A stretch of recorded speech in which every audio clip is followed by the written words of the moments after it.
Hey everybody in chat, this is Starjump Graham. Let me know if I'm coming in okay. Let me know if my audio sounds good. Thank you for that follow, Barborlas. God, I'm terrible with names. Thank you for that follow, everyone. Give me a 5x5 if I sound good. Ender, give me an audio check if you would, please. Check 1, check 2, check Holy, a little loud. I'm chickadee. bringing it Oh, I'm down. loud. No, you're good. Sorry, You stay where sorry. you're at. I'm going to bring you down. Staying Okay. where I am. Check, check, check, check, check, All check. right. Cool. Everyone will be right back. Stay tuned. We're going to start this episode and get into it. It's going to be a good show tonight. Thanks for coming by.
All right, everybody. Hopefully you're all well. Thank you for that follow, Sustoskas. Boy, these are some hard names, but I hope you're well. Thank you for that follow. Sent the javelin overhead. I really, really appreciate that. We had a few other follows come in, so thank you so much for those as well. Appreciate that support. You're all amazing. We have an incredible show tonight. It's obviously day one of the IAE Crusader and Tumbril Day. Yep. With me, as always, is Starjump Ender. Ender, hello. How are you today? Better today than yesterday. You've had some good news. I got my stream back to working. At least it worked for the limited 25 test. or so minutes that I did. Yeah, limited test. I wouldn't think I'm gonna bet your house on it, but it's good again signs. Tomorrow. It's good signs. I'll do a longer stream tomorrow, and then I'll end up rating you because I'm sure you're going to stream tomorrow night. I might. It depends. It depends. Either if I do, it'll be some 4.0 goodness. If I don't, then I'll probably just like be a voice in yours, which I might just do that anyway. With that too. Real quick, I see Starjump Starlet in chat. Everyone, give Starlet a salute to you. Starlet, since you're on chat and listening to the old Grim, I'll go ahead and let you know that the Intrepid for Fleet Viewer is mostly done. I should have that to you for tomorrow for integration. So I will definitely get that to you. Everybody, it's going to be a cool show. It is obviously IAE day one. But before we get to all that, I want to point down, I always point the wrong way, right down there. We are an Icon City partner. Please use the code STARJUMP for 10% off, right? Under 10% off. 10%, yes. Yes. Icon City is 10%. Oh, that's terrible. Sorry, James. Yes, but 10% off your Icon City pack. We will be getting back to some Icon City Star System pack giveaways very, very soon. There's actually going to be one of those during IAE, so you want to stick around for that. I need to get an updated one from you, sir. I can give you an updated one. That won't be a problem. Yeah, I need to get one. I just need to know specifically which deck you're applying it to because they have different ones for different decks. The one I have, the one you got me. Yeah, I forget which one it is. I'll let you know. Yeah. 10% off where? That's going to be Icon City. I believe it's iconcity.uk is the address for that. Am I right, Ender, on that? I think so. And No. Ekiskit, Ender will check and Ender will post the link into chat. IconCity.com, not UK. Just Okay, maybe they IconCity.com. changed it. Okay, cool. But it is again, we are a partner with them. They're great partners to be connected to. They have a great product, so highly recommend you going over there and checking out all their offerings. They got stuff for tons of games that go way beyond Star Citizen. Let's see, who's saying I'm a little quiet? Old Bosun says I'm a little quiet. I'll boost myself a little bit here. It seems to fluctuate from night to night. Hopefully, you all can hear me okay. Maybe I need to bring Ender down a little bit. Ender, do an audio check Bring me for me. down. Check. Okay, brought Ender down a little bit. Hopefully, that is okay. Okay, so the other big thing tonight, we're going to be focusing on Crusader and Tumbril. Obviously, the big thing today was the Intrepid in terms of new ships. If you see the rotating icon below me right there, you will see tonight we have a Crusader Intrepid giveaway, but not just one. We have two. We have two Intrepids we're going to give away. So we're going to do one on Twitch, one on YouTube, very similar to how I usually do it. If you're on Twitch, the giveaway is open now. You can enter that now. Okay, all you have to do is do exclamation ticket or exclamation tickets, I believe. Am I right, Ender? No. Exclamation ticket or exclamation ticket max. max. Right, that's right. I think there's a limit of 10 tickets per giveaway that you can purchase. I forget how much. I think they're Are you 50. sure it's running? Yes, I've seen people enter. We have entries now for it. Checking stream elements. Oh yeah, we got It's 18 entrants. not letting us know. Gotcha. 107. Okay. I may have it Cool. muted just because I thought it might be kind of popular. Gotcha. Now, Well, you're right. here's the thing. If you're on, and we're also going to be giving away one on YouTube. Yes, you can enter both. If you're on YouTube, here's the big thing. At the top of the YouTube chat, you will see a link to a YouTube video pinned to the top of chat. That is my Starjump Shipyard Endeavor video. You need to go to that video and you need to leave a comment. It can be anything. Please don't make it negative or trolly, but just say anything. Hello, hi, contest, you're great. Ender's handsome. I'm incredibly sexy. Whatever the comment may be, just leave a comment there, and we will do a random comment poll later on towards the end of the show. So again, two ways to win an Intrepid tonight. You can enter both, and since you're on both of those channels to enter them, why not? While you're over at YouTube, hit that subscribe button, hit that alert bell, hit that icon, all that kind of good stuff. And if you're over on Twitch, obviously give me a follow, give Ender a follow, give our Twitter a follow. Should go without saying. Make sure you give the Twitter a follow, by the way, because all of our Starjump news comes out of there. 100%. Yes. So again, giving away 2 in Crusader Intrepid tonight. Those are currently running. So go ahead and get your comments on the YouTube, get your tickets bought for the Twitch giveaway. Okay. Let me go to my notes here. Let me go to my notes. Get them notes I'm done. going to switch us over to the 2-view thing. Now, I want to remind everybody we have a host of giveaways throughout IAE. Aranthalus, thank you for that follow. Sikalitu, thank you for that follow. Appreciate it. Giving you the double salute. Thank you so much. Do not forget, everyone, we are doing a host of giveaways during the IAE event. We're going to be giving away an Icon City, Star Citizen Icon Pack. Boy, that's a mouthful. Ender's familiar with that. We have some Starjump IAE 2954 posters. We have, thank you for the follow, Upradu. We have 2 Argo Atlas suits that we'll give away later on during the IAE event. We have 1 Citizen Con starter pack, the Avenger with the Iron Weave paint and Arden SL armor. Really cool. I was able to snag one of those. Dane Taint, thank you for that follow. In addition, we have the 2 Crusader Intrepids that we'll be giving away tonight. It's a good way to kick off IAE with such a cool ship. And then the big one, you'll be getting more news on how to get into this giveaway very soon. Just working out a few fine details, but ultimately we're giving a Star Lancer Max with Sapphire paint. That's the Citizen Con paint. We'll be giving that away during IAE as well. Okay. Yeah. So, wanted to remind everyone about that. Now, as I said, today is day 1, Crusader, Tumbril. Ender, are you ready to get into it? Should we jump right in? Let's jump direct into it, and I'll get my camera fixed eventually.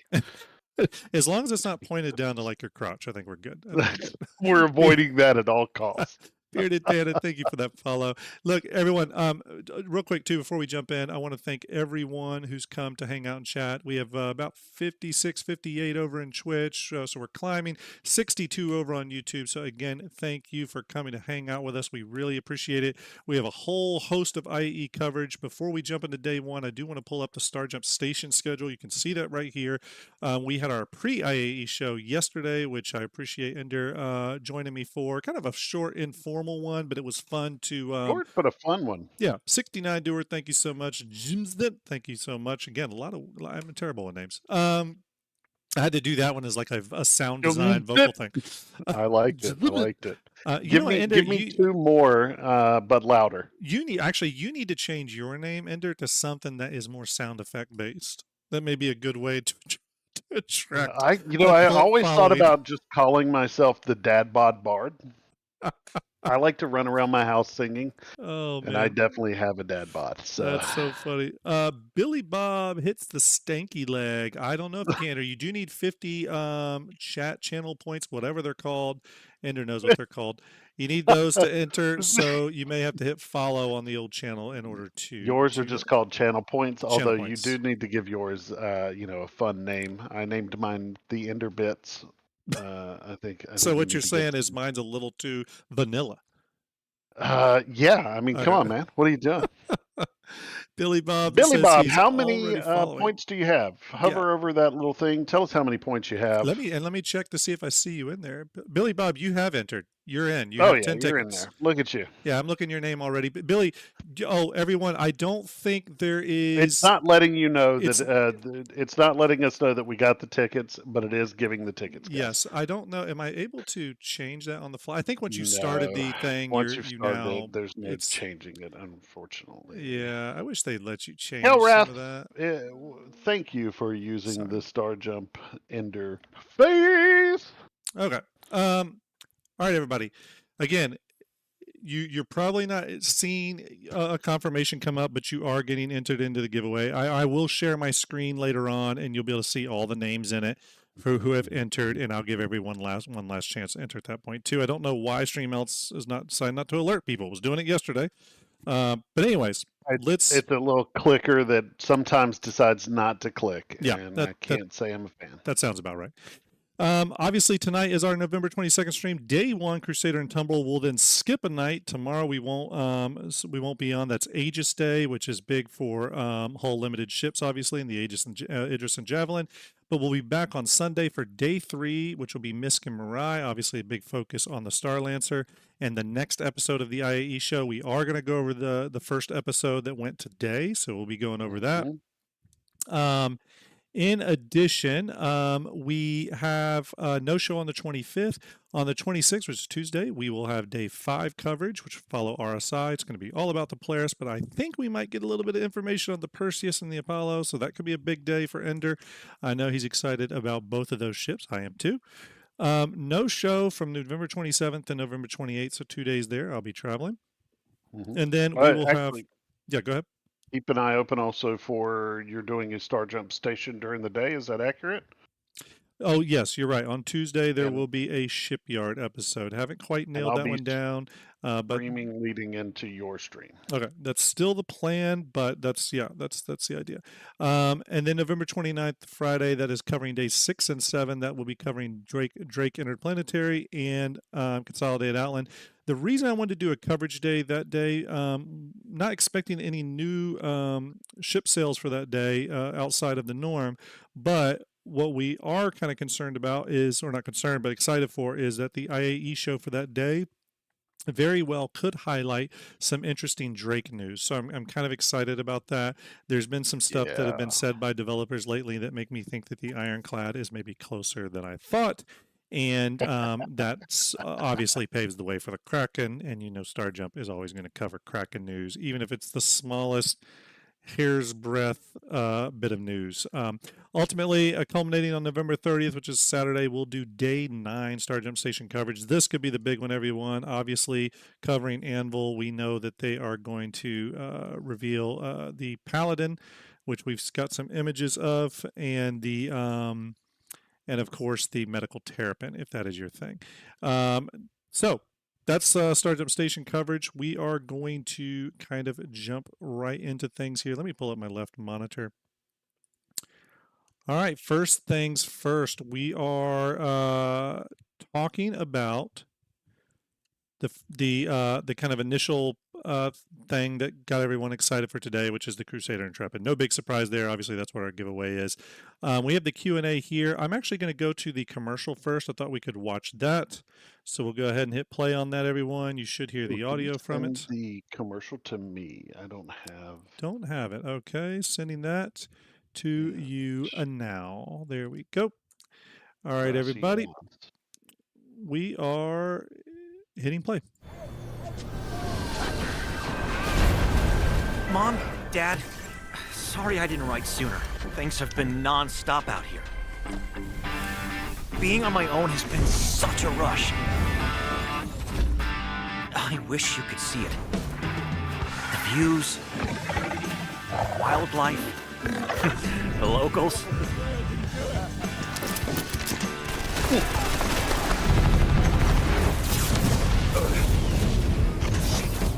It's not all been smooth sailing, but don't worry.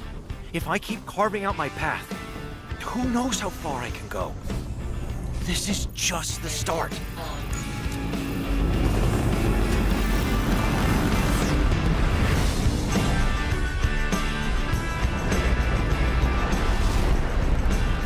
At Crusader, start small, dream big. Okay. Ender, thoughts on the trailer? What'd you think? I like the trailer. It's definitely got some humor to it. Shows off that you're able to do a little bit more than just nothing with the Intrepid. Carry some stuff around. Don't know how well it'll do as a fighter, but I really love this commercial, to be honest with you. It's a fun little way of Crusader doing that. So two things I really like. First off, I love at the end, one of my favorite things, I'll go back to it here. One of my favorite things in this trailer is at the end they showed the Intrepid along with the entire family of Crusader ships. I always love when they do that. My mouse pad that I have is that CIG one that has all the Drake ships. I love when they the Crusader one. Yeah, I love when they show the ships as like a manufacturer family sometimes. And I think that was a great way to end this, just kind of showing it along with all of its brethren. So I think that was really cool.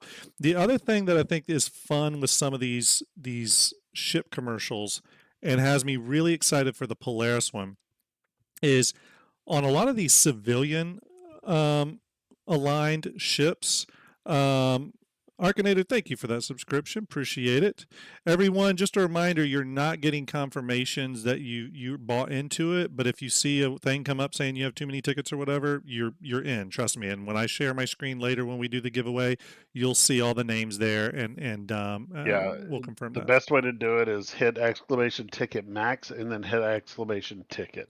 Thank you, Ender. Appreciate it. And that will kind of tell you have too many tickets, and thus you'll know you're in. So, yeah, thank you, Ender.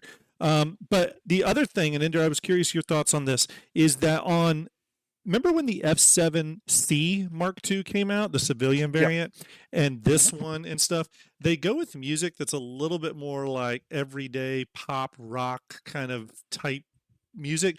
But whenever it's something military or even militia based, it's very like, almost like military orchestra charging, impactful, epic music. I do love on the civilian ships that they go this route where it's a little bit more like pop everyday music, and then it's more upbeat and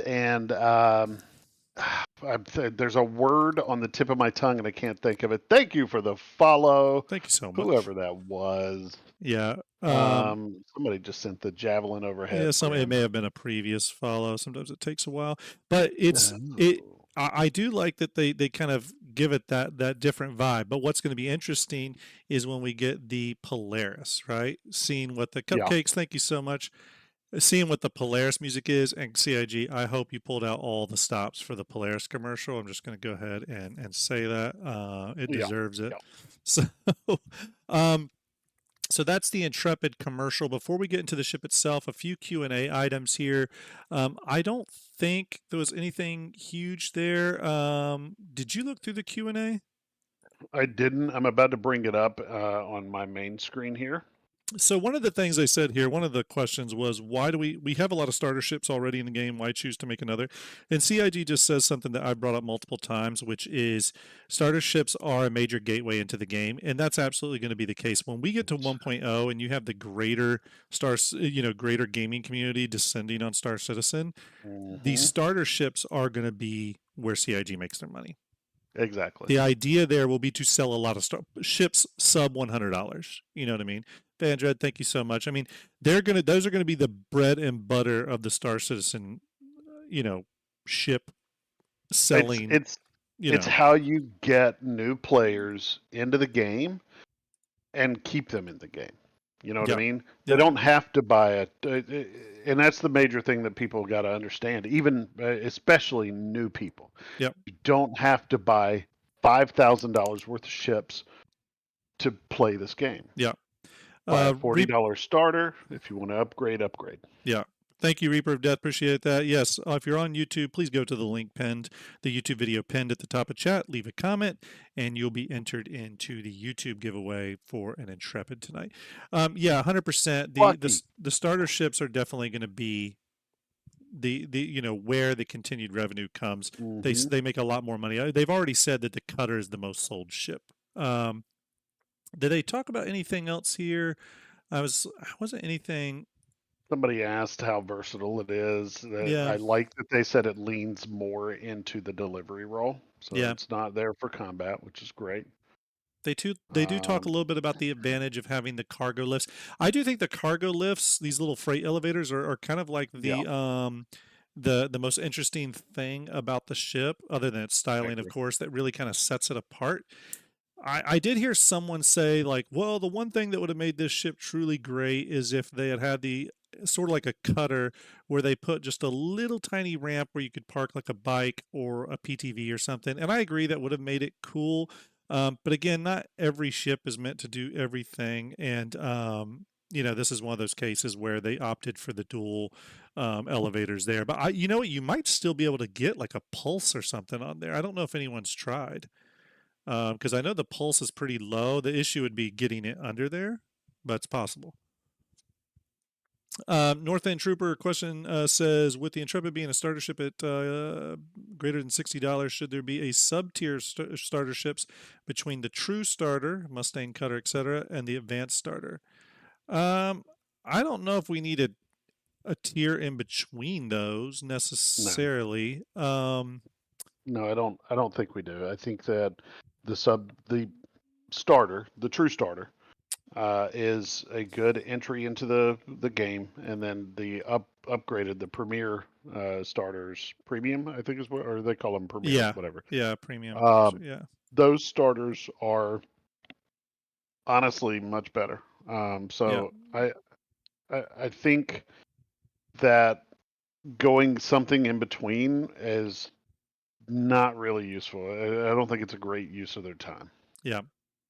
They do say here that the Intrepid has remarkable flight and handling capabilities, much like other Crusader ships. Again, if you've flown any Crusader ships, one of the first things you notice is that they're pretty agile. So obviously it would make sense that this ship has that. It does say the Intrepid delivers solid flight performance in both zero-G and atmospheric flight. It's got a big kind of blended wing body, so I would imagine it would do very good there. Looking for additional stuff. Obviously, the size 4 weapon here, they do say is generic and can be swapped out, so it'll be kind of interesting to see what people do there. It was a size 3. It's been upgraded to a size 4. Ender, what's your thoughts on that? I like that they upgraded it to a size 4. I'm finally getting to see it in game, because I hadn't seen it in game. I'd only seen it through pictures. Yeah. Before today. Finally getting to see it in game. I think that the size 4 looks amazing. Do I think that it would look good with a size 5? Yes, but I don't think it needs it. I think that it looks really a lot better than what we had initially gotten with the size 3s. Yeah. Thank you, Eskimoning, for that posture check. Janky. All right, fine. It looks janky, in my opinion, with the size 3s. And I think the size 4s really evens it out just a little bit more.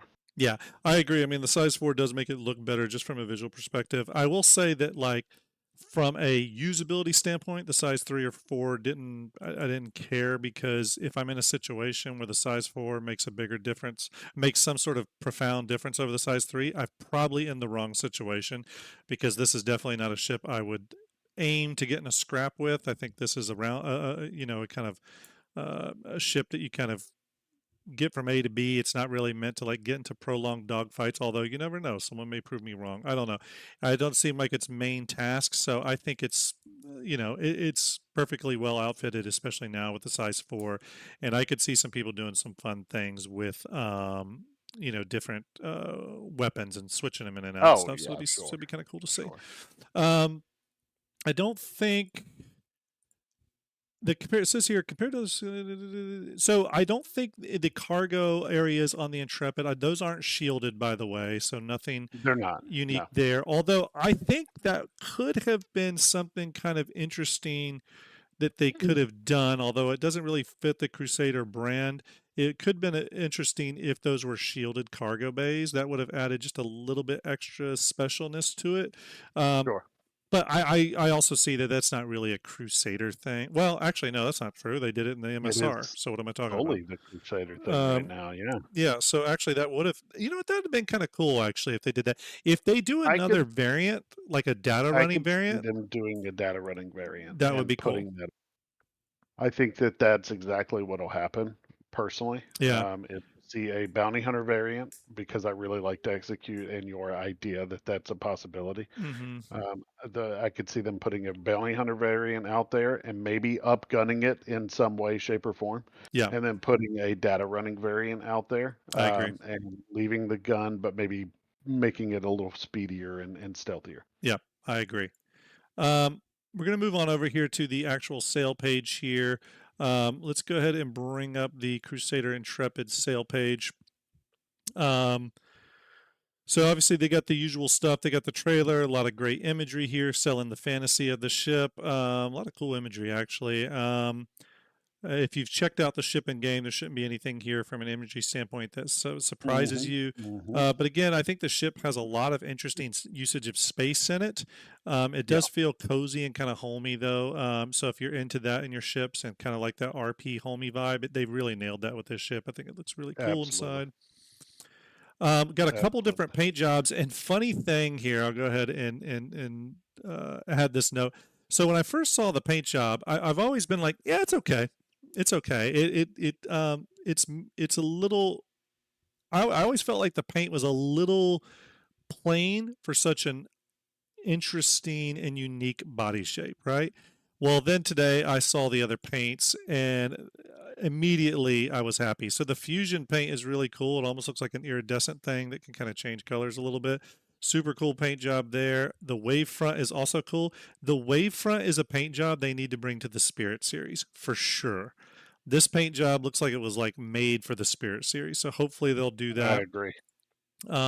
Altair is interesting. Again, it's a little bit closer to the C1. Is it the C1 base paint? I believe it's close to. Yes. Yeah. No. Is it? No, the C1 is closer to actually the base paint for this ship. Oh, right, that's right. They changed it. The red is actually closer to the Hercules base paint. One of the Hercules. They did come out with the white and red paint for the Spirit, but remember they had to add it to our accounts. Yes. Yeah, I forget which one that's called. And then ultimately the Oblivion paint, which is the black and gold, which looks killer. I personally think the Oblivion and the Wavefront actually make this ship look way better than it did. Like with the base paint, it looks pretty good. With these paints, it's an instant like I want it. You know what I mean? So the ship is 6.2 meters high, 20.3 meters wide, and 23.2 meters long. That puts it in the small category of ships. Sorry, Ender, were you about to say something? I was just curious. Sudsy was asking what side they are on, and I don't know what they're asking about. We're on the RSI ship page site, if that's what you're curious about. Everyone in chat, we've had a bunch of people pile into Twitch. Got 85 over on Twitch now and 70 over on YouTube. If you're on Twitch, all you got to do is hit exclamation ticket or exclamation ticket max. To buy tickets to get into the Crusader Intrepid giveaway. We do not have an alert that pops up and lets you know that you've bought your tickets, sadly, because I screwed that up. But as long as you do that, you'll get your tickets. And if you're over on YouTube, all you got to do is look at the YouTube video that's pinned at the top of the chat. You go to that YouTube video, you just leave a comment. It can be one word, hi, goodbye, anything you want, just as long as it's not negative and trolly, please. Just leave a comment there, and we will do a random YouTube comment picker. Off that, we'll be giving away 2 Intrepids tonight, and yes, you can enter both. Okay, you can enter both. All right, we're going to continue on. So the ship is small, which means it'll be able to fit in anything that can carry a small ship. So if you were curious if you could park this in the Polaris, you absolutely could. No issues there. Carries 8 SCU of cargo, crew of 1. All right, let's get down to the packages here. So the war bond price for actually, let me go to the is this it? Yeah. Actually, let me address one thing real quick. Ahead. The amount of comments you leave on that doesn't matter. Only one comment needs to be left. You do not get extra entries for commenting more for the YouTube entries. Yeah, the YouTube, it'll only pull your name once. It will not. Yes. It will not take into account multiple comments by the same name. Thank you, Ender. Yes, sir. So the first thing I think we should talk about is the Intrepid starter pack to War Bond at $68, cut down from $80. To be honest with you, this is a pretty great deal. Obviously includes the Intrepid, and it comes with the fusion paint, but it also comes with 20,000 UEC, which is kind of a nice chunk of money. I think the last time they did that was with the Nomad. So they're giving you more starter money here, which is kind of cool. Obviously comes with lifetime insurance, so that is another plus. So the funny thing is the starter pack at $68 is only $3 or $8 more than the standard Intrepid. So it really makes sense if you're going for it to get the starter pack. You're getting that extra money, for sure. The extra paint. It's a really good package. The standalone Intrepid War Bond is $60. The one that you can get with credit is $65. They do have, of course, the Intrepid Oblivion paint with the ship as a war bond for $60. So if you're concierge, you can get that. And then obviously they sell the paint as a 4-pack and the paint as a 3-pack. I really like that CIG's doing that because it means if you buy the ship and plan on giving it to someone, you can also buy as a concierge member, you can buy the 4-paint pack and give that to them with it, right? So there's a lot of options there to get the paints to someone, which I really like, and you can obviously do them all individually. So I like that CIG does that. Again, I will say that going back up to this page here, to me, this is, I'm going to use the wavefront again here, this wavefront paint. This is, to me, the type of paints that CIG should sell. What do I mean by that? When CIG just changes the color, I'm always a little bit like, ugh, you know, players are supposed to be able to do that. But if you look at the wavefront, it's got these like lines, you know, along it. That stuff we probably, so much. Yeah, it's stuff we probably won't be able to do with like the tent system. So for me, that's the type of paint CIG should be selling. Sort of like with last year's IAE Best in Show paint, where it was kind of had the swirl, the lines and the purple. So yeah, I think that was a cool choice. They really nailed it on the paints for the ship. Again, I just wish they would bring those paints to the Spirit series, because I think the Spirit series would look good in all those paints. And then obviously there is the CCU upgrade available for the Intrepid. Go ahead, Ender. Bandred, the ticket, exclamation ticket, only works on YouTube, guys. You cannot do, or not YouTube, Twitch, sorry. Only works on Twitch. You cannot use it on YouTube. If you want to enter on YouTube, you just click the link above. Leave one comment, something nice, nothing negative, please. And if you want to enter on Twitch, you can as well. Grim, I got a question for you. We have over 641 tickets purchased, by the way. Go ahead, Ender. Awesome. the fusion paint, does it look iridescent to you, or is that So just a trick of the light? So that's what I was saying. I think it is an iridescent paint. Let me move back down to it because I've also seen videos of people flying it in this, and it Yeah, takes on different colors all the time. So that's I do interesting. think that's That's it. interesting. J Temp, thank you so much for that. Appreciate it. I do think it's an iridescent paint, and it looks really slick. I love that job. That paint job would look good on MISC ships as well. So I think they should bring some more of that iridescent stuff out. Excellent. Yeah. Okay. So that is the Intrepid. Ender, what are your thoughts on the price? I know we had some back and forth on this.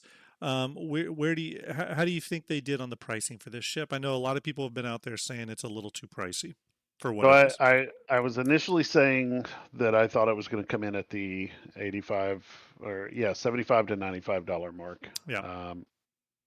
It's still a little high at $80. I felt like it was you know what, I didn't know what it was when I first got it because I hadn't flown this thing yet. I hadn't Hmm. seen it in game. Being in it, I don't think it's an $80 ship. Yeah. I think it's a $60 ship for the package and maybe 45 for the ship. You know what I mean? Yeah. Game package 60, just like the Titan. Honestly, if you price it like the Titan, you're going to be fine. I think they may have overshot on this one. Yeah. By the Thank way, you for the follows. yes, thank you. Blaticus. Just hit my sub goal of 10 was just completed. Thank you so Look much at for you. that. Gundar, thank you so much. I love that name. Appreciate it, Splaticus, for the follow. You're all amazing. J Temp, just subscribe. Thank you so much for that, everyone. Really appreciate that support. Right here, Ender, by the way, on this Intrepid starter pack, that's the fusion paint there. And you can see, let's see, let me open it up. I mean, it looks Yeah. very army So green there. You know it what I looks mean? completely different here versus Yeah. what it looks like here. So I think it is an iridescent paint. I mean, I actually need to gift you yours tonight, so I will send that your way. And I got you the 4 paint pack, so you'll be able to try all the paints. Awesome. Um, Awesome. I'm actually, so the funny thing is the wavefront, is it called wavefront? I think, yeah, the wavefront is actually my favorite paint, believe it or not. But Mhm. the fusion is the most interesting one that I kind of want to see Yeah. in different, Yeah. See how circumstances. it does. So, Yeah. also, for those of you wondering, I know I will get this question. For those of you wondering when the Intrepid will hit Fleet Viewer, I'm going to go ahead and talk about that now. Okay. So, the Intrepid, so usually we use StarFab for our flight ready ships, as many of you know. StarFab is currently being updated by the awesome team over at StarFab, VMXEO, Ventivar, those guys. So we don't want to rush them, so we're letting them push through StarFab's update.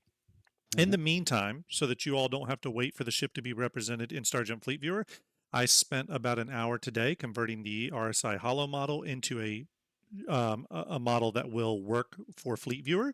It's not quite as detailed as what the flight ready model will be that we'll eventually get from StarFab, but it looks good enough and I think it will suffice. I will be sending those to Starlet tomorrow and we will get the Intrepid in so that you all can spawn your fleets and look at what they look like with the by the way, not Stephen Colbert. I'm just going to go ahead and say I love that name because he kind of annoys me. So thank you for that follow. Big fan.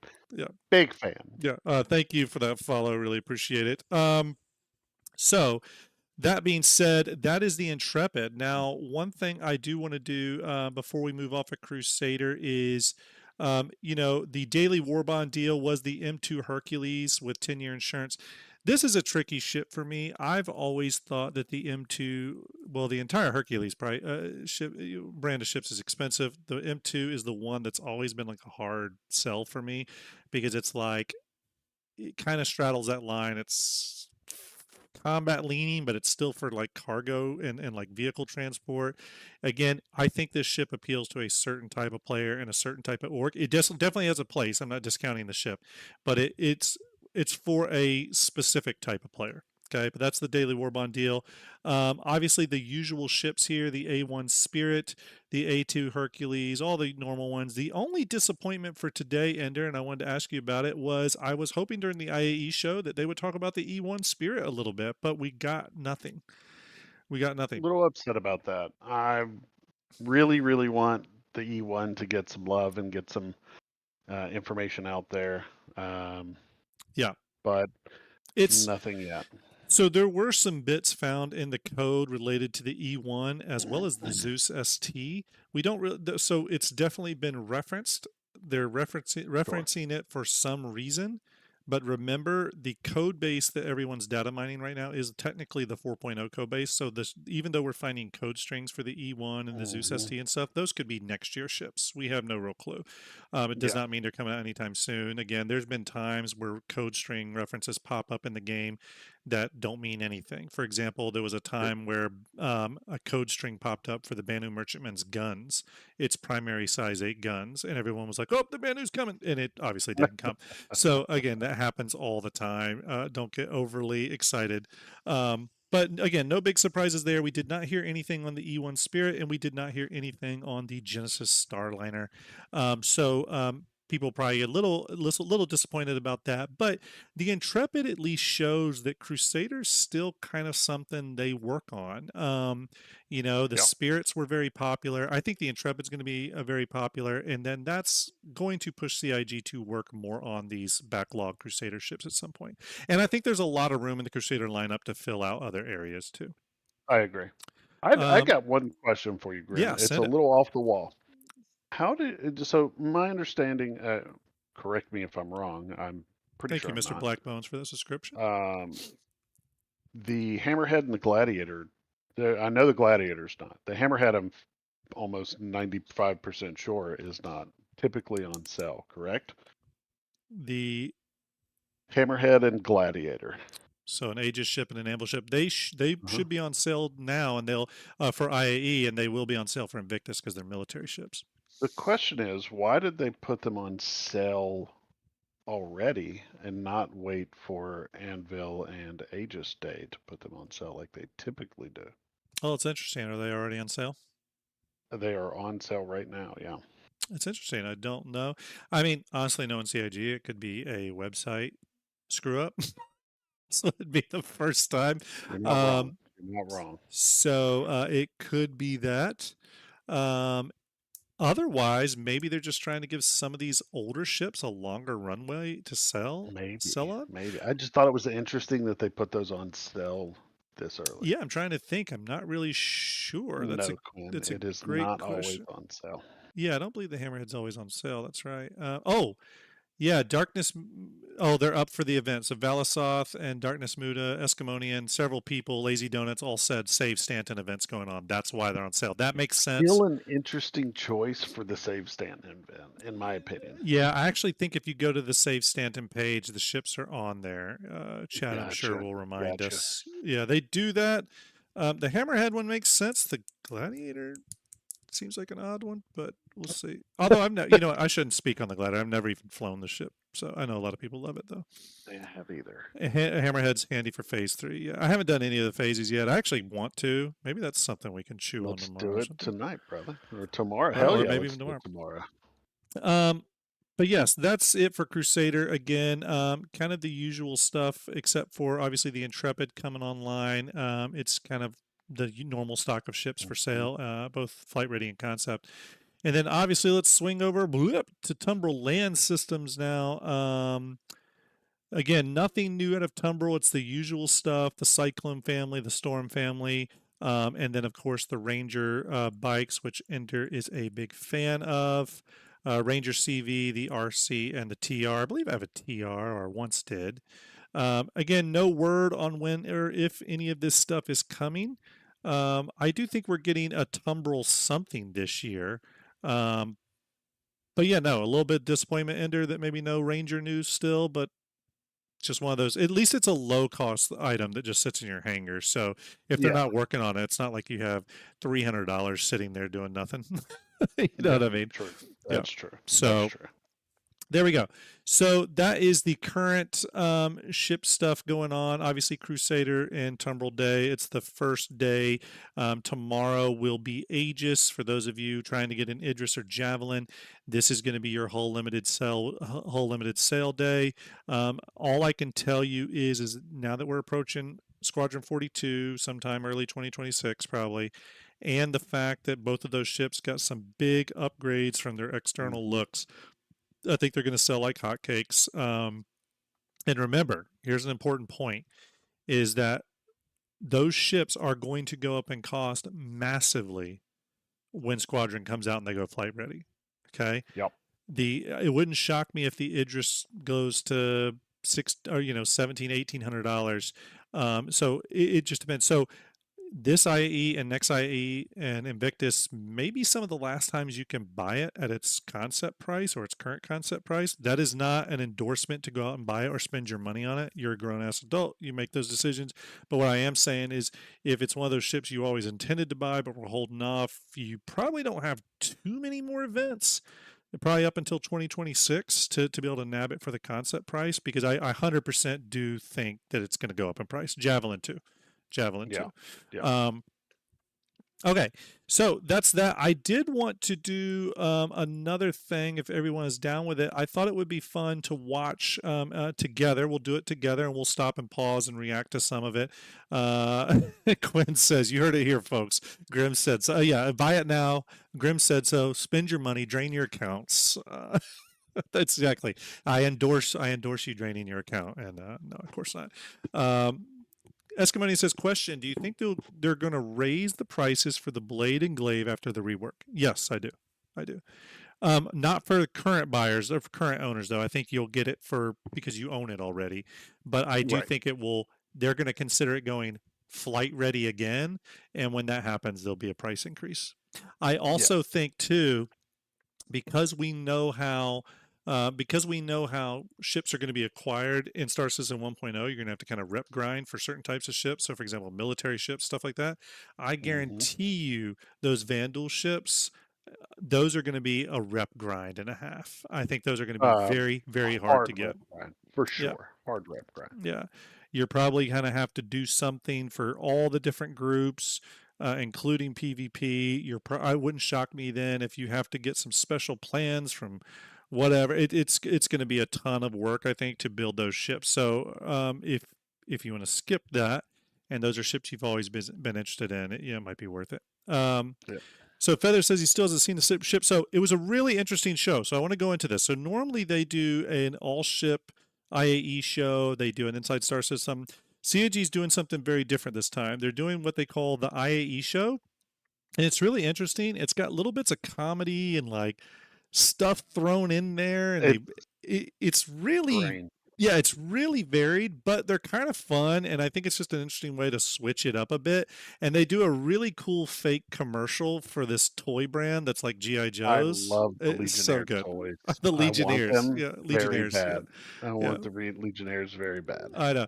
Everyone, real quick, thank you again for hanging out with us tonight. We're going to watch this video, and we're plodding along towards our Crusader Intrepid giveaways tonight. We have over 100 people on Twitch. Got 108 currently on Twitch, and still climbing on YouTube at let's see, how many are we currently tracking with? Legionnaires. 104 people over there, so that's great to see. Thank you for all hanging out. Thank you for your support tonight. You're all amazing. Yes. Quick question. Good question from Life is Just a Game. Yeah. Says, Grim, do you have to be in Twitch to win the giveaway? No, you can be on YouTube as well. No. He's asking if you need to be there, if you need to be here. It's a good question. I would say you can if you want. If you're not going to be here, no, you don't have to. I'll probably give the person a day to get in contact with me, though. If not, I'll try to reach out to them too. Probably give you about a day, and if you do not claim it within a day, then I'll probably give it away the next night or the next Starjump Station stream we do for IAE. So that way I just don't get into kind of a loop where I can't find the winner and stuff. So you don't have to be on Twitch, but I'll give you like 24 hours. Just one quick suggestion, Graham. Yep. Take a look at the message I'm about to see you. Okay. Or send you. Truther, if you're on Twitch, all you need to do is exclamation ticket. See. Okay, you know what? I'm changing my mind. Thank you, Ender. Gave me some good feedback there. Actually, yes, you do have to be on Twitch. Sorry, everyone. Switching it around. Ender reminded me we have had some disreputable occurrences happened to us recently. And we want to be careful of that both on Discord and in our giveaway. So yes, we are going to require you to be on Twitch. So sadly, that's how it's going to work. You do have to be on Twitch to claim. Thank you, Ender.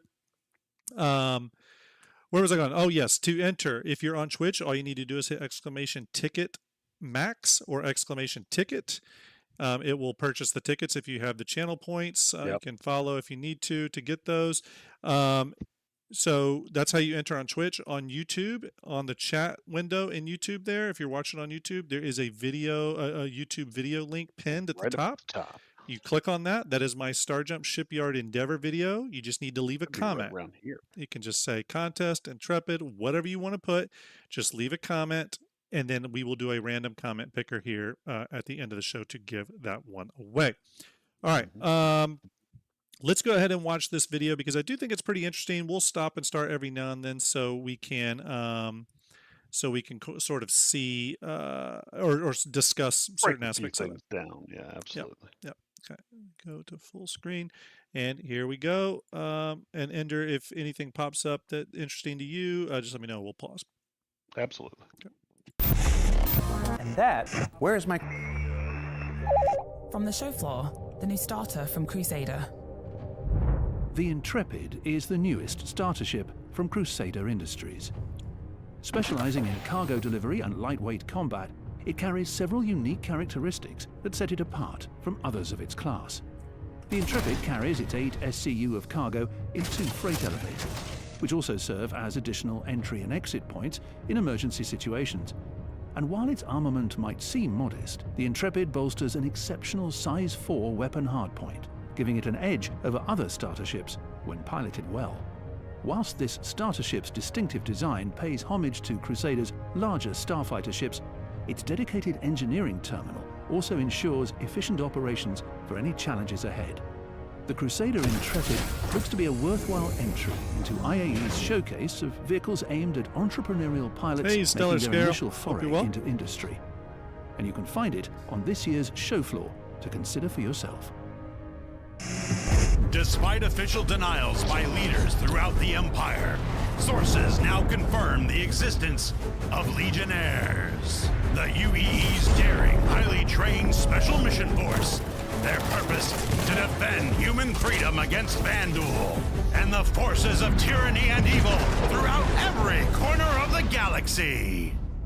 And they can now be yours in the comfort of your own quarters. The next wave of authentic Legionnaire figures and vehicles. That they have on the There's Shadow Stranger with Hornet Ghost, Hound Dog with Hornet Tracker, Sandstorm with Tumbril Nova, Dr. Parasite with Terrapin Medic, Major Dauntless with Crusader Intrepid, and General Jax McCleary with the RSI Polaris.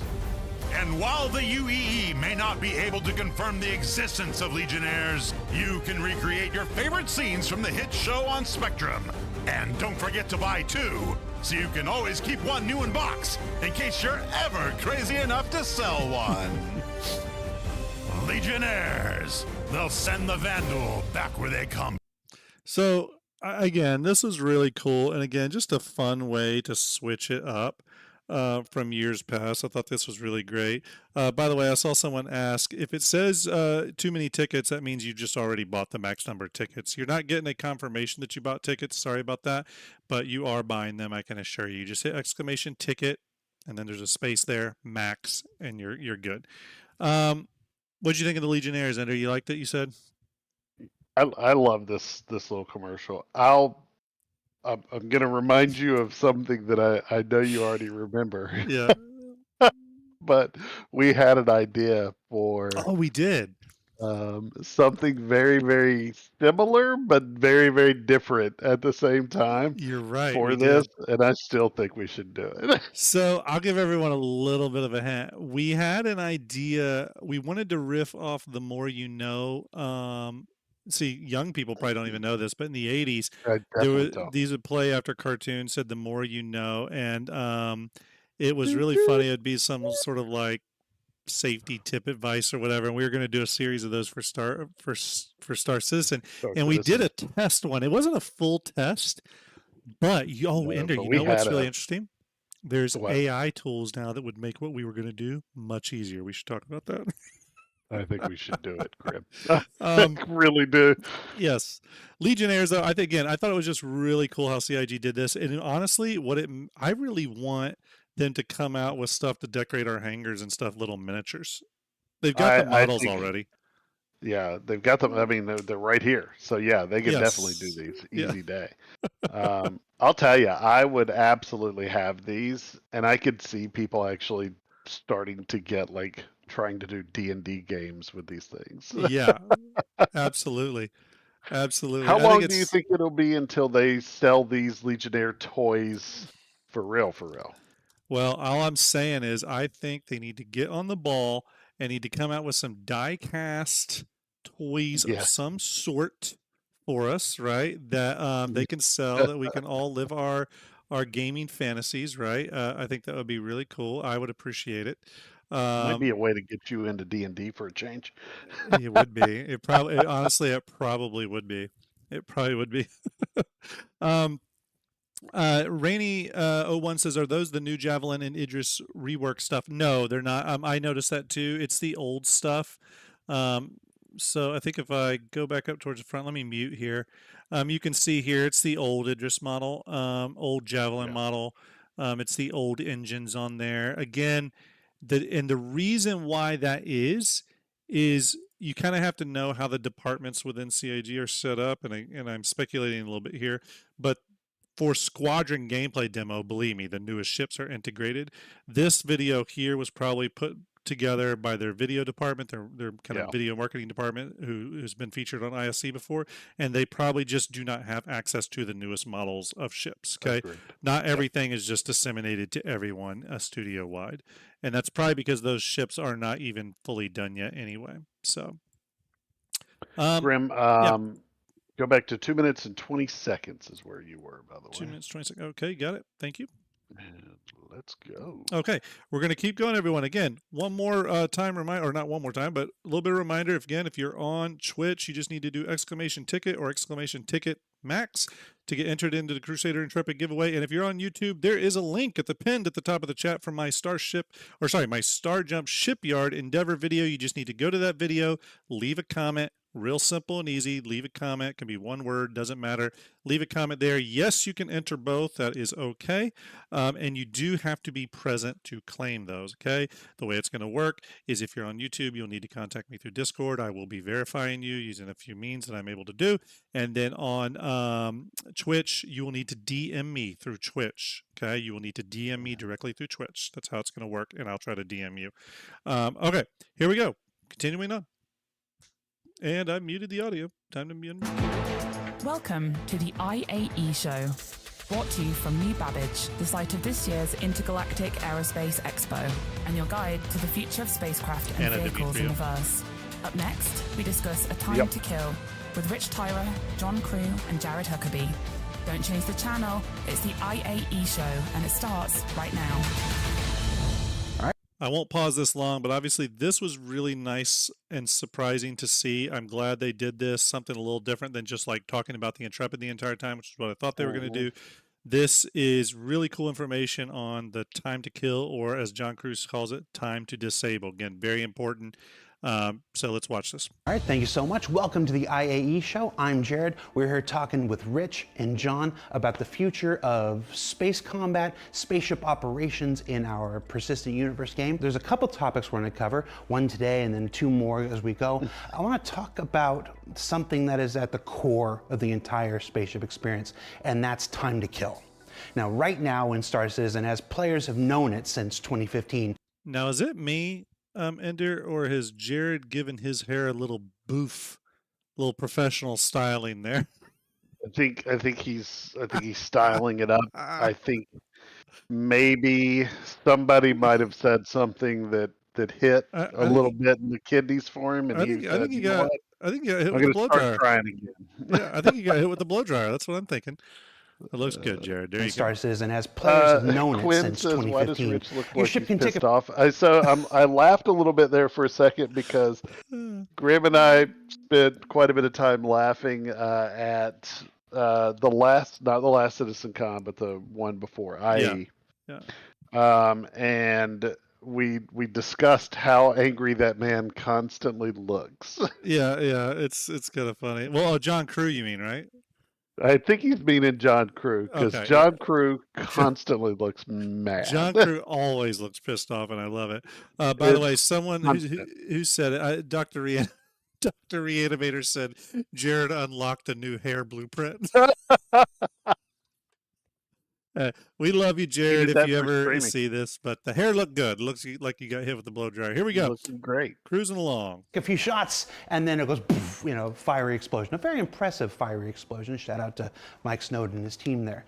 But that's not the experience that we've been building towards. And a lot of the changes that we announced at CitizenCon with insurance and whatnot, these are tied into the future direction of spaceships and life on board spaceships. Talk to me about time to kill. How long are these ships supposed to last? Are they supposed to go up like confetti like they currently do? And what's the vision for space combat supposed to be? I think the first thing we need to talk about is moving away from time to kill and move towards time to disable. Because in the PU, ships are not always going to explode, but we want you to be in that loop of wanting to own your ship. Loss should matter. And we want you to put time and effort into your ship. And that means time and effort into keeping your ship alive, and if something does happen, getting it back. We've talked about physicalized damage in the past. Is this just a matter of getting that physicalized damage system in, or is there more to it than this? First off, physicalized damage is tied to our Maelstrom system, which you probably didn't know, but we saw for the first time in action for the Squadron demo. All the ships, for example, in the turret sequence were set up with Maelstrom and using our physicalized damage system. Which is very We're cool, moving towards more a physically based system that actually works out the speed of the projectile, the collision, and then generates the force, and that force then dictates the damage that's associated with the ship itself. And what that means is that opens up a whole new area of gameplay for piracy, taking those ships back, repairing, going back to your ship, to actually either take it back to your own crafting hangar to be able to dismantle it for resources, or if you're the pirate itself, you can actually take it to the council and get your own ID on there. But ultimately, while we have soft death in the game right now, that's kind of a faked soft death. It's kind of just a slightly move in that direction, but it's not the full physicalized system that we've been working on for a long time. You know, So, I mean, let's stop there for a second. I mean, very clearly, this highlights something that I always think about when purchasing ships, especially ships that are you know, have weapons on them, which is most. Mm-hmm. This is my personal advice. It's okay if you do not follow this advice and you have your own method. Obviously, do what you want, but I think some people probably come here because of our opinions on things, and I'll give you my opinion on ship purchasing. So I do not buy ships for their detailed information. As a matter of fact, I very rarely look at like the brochures with all the specific stats. I buy them for their role or RP coolness, right? But generally it's their role, right? So with the Polaris, it's torpedo boat, capital killer, right? With Kraken, it's carrier, support carrier. With you know, anything else, I generalize the role. And again, it may not even be CIG's role. It may be how I'm going to use the ship. But ultimately, I buy ships based off the role. I never buy ships based off their components, their component sizes, or their weapons, their hard points, their turrets, any of that stuff. I highly suggest no one does that, because you will be disappointed. A lot of people I see when a ship comes out, the first question that's always asked again is how many turrets are pilot controlled and stuff like that. Again, none of that matters. As you saw with the Corsair, they can take away as quick as they can giveth. And if you're buying ships based off that, I think you are setting yourself up for disappointment. And what they just said here in relation to time to disable, and the fact that using the Maelstrom system to more you know, accurately calculate the amount of damage that a ship receives based off the velocity at which the round hits and the power and all that kind of stuff, again, goes to show you that the size of the gun technically doesn't matter. It's just the number they attribute, the amount of damage they attribute to that size. So when you see a ship that says, well, it's got a size 4 on it, that doesn't really mean anything, because that the numbers behind that size 4 can and probably will change as more things like Maelstrom and stuff come online. So again, I personally wouldn't get too tied up on buying a ship or not buying a ship because, oh, it's got size 4 weapons and I wanted size 5s on it. It really doesn't. That stuff, we're just not there yet. We're not anywhere close to that, in my opinion. No. It's why the size 3 to size 4 thing on the Intrepid I didn't care anything about it. I mean, yes, it looks better visibly just because it helps balance the ship, but from a power standpoint, it doesn't do anything for me. Agreed. So continuing on. John says loss matters. It's something we need to start talking about. Well, if I have lost my ship and it does take a long time to get back, how does that impact me if I'm playing the game? What happens if that's my only ship? And I think that's where we need to start thinking about a more complex algorithm to deal with insurance claims and how you get your ship back. And then that directly ties into the TTK or TTD, time to disable, for us to be able to get these ships back. So if you think of, say, starter ships or ships that are small in nature, so like an interceptor or some of our small racing ships, those ships should be, like I said in the 1.0 talk, should always be readily available. So if you lose those ships, we don't really want to punish the player. It needs to be a symbiosis where loss matters and it needs to be impactful to your game experience, but it can't be so impactful that it stops you playing the game. Then it essentially curves up towards the more extreme scenarios. We need to have this almost agile algorithm that basically allows us to work out, like, okay, how many times have you lost your ship in the last hour? Does this player have only one ship on their account? How do we take that into account to make the player experience fair? Don't love what he said there, by the way, on how the algorithm will take into account how many ships you own and stuff like that. If I damage your ship and knock it out, it needs to be knocked out. I don't care if you have 1,000 ships versus 2 ships. I hope they go away from that, because then what it sounds like there is they incentivize you almost to have less ships, because then you'll be able to get your ships back quicker. So that doesn't make much sense to me. So hopefully they do move away from that. Citizen Scott said in chat, he says, okay, it's all relational regardless. He says a size 5 is always better than a size 5. I'm assuming you meant a size 5 is always better than a size 4. Yes, that's not the point of what I was saying, though. What I'm saying, though, is while they're different, a size 4 in the future may be the power of a current size 5 based off how they adjust the numbers. Yep. So buying a ship now based off certain numbers really means nothing, because if you're buying it specifically because it has the damage of a size 4, well, in 2 years from now, they may bring all that down to where all size 4 weapons have the damage of a size 3. Okay, and they may still call it a size 4. That's what I'm saying. Okay, the damage numbers and the size of the weapon really have no relation right now other than what CIG gives them, which we already know is completely made up and definitely not worth spending your hard-earned money on, in my opinion. No. I always say that if you're buying anything or basing anything you do off of what is current, you're wrong. Yeah, I agree. It's the worst possible way to consider things. Yeah. You should buy things based off of what it is supposed to be. Yeah, but yes, a size 5 will still be a size 4, but that's not what we're saying, Scott. Yeah, that's not what we're saying. I see what you're saying, and that size 5. Yeah, you're saying the size 5 will always be better than size 4. We get that. We know numbers. The issue is that size 4 doesn't mean anything yet, and neither does size 5. That's exactly what we're going after here. Nothing. The stats currently mean absolutely nothing, and that's exactly what Grim is saying. Yeah.